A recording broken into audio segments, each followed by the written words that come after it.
probably heard the saying, it's the journey, not the destination, right? But what if science told you the exact opposite?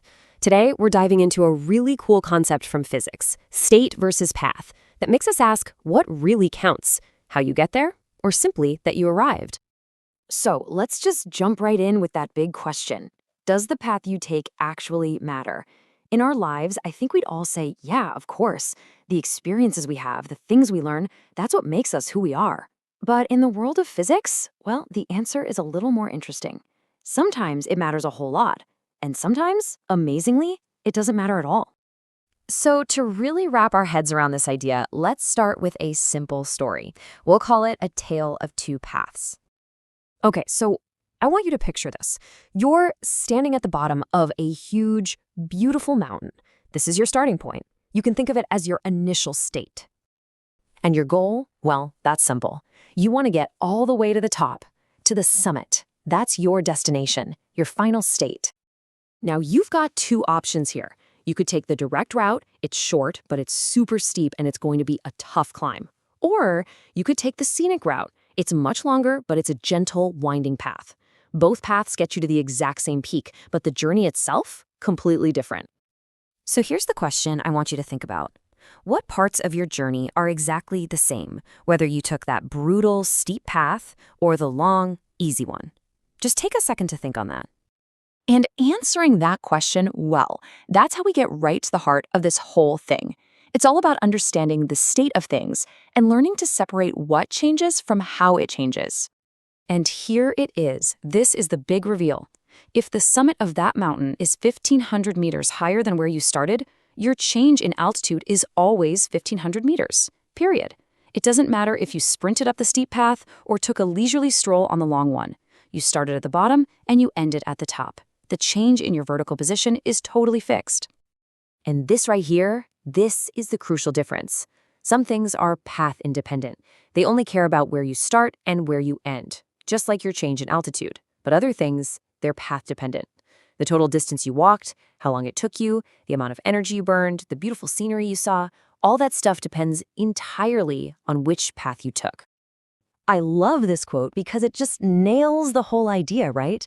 The change in your final view from the top of the mountain is the same no matter what. But the effort, the work, the journey to get that view, totally different. All right, so we've got the mountain analogy down. Now let's switch gears and see how this very simple idea gets used in the formal language of science, specifically in a field called thermodynamics, which is really just the study of energy, heat, and work.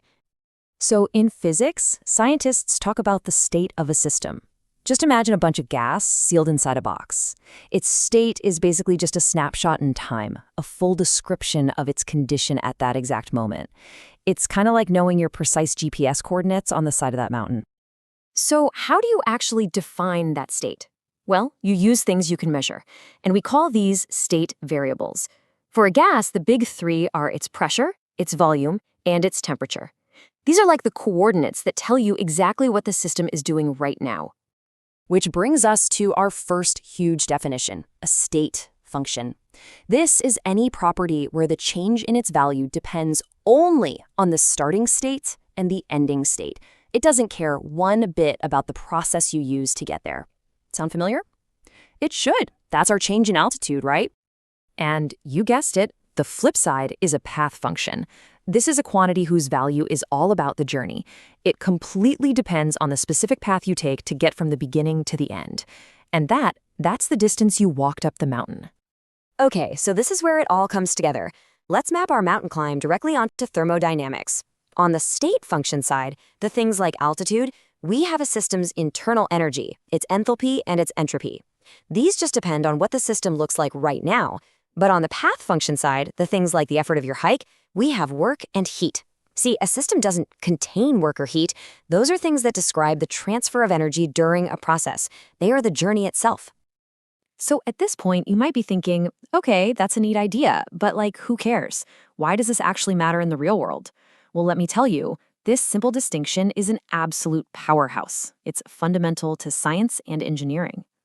The real magic here is that it makes ridiculously complex problems way, way simpler.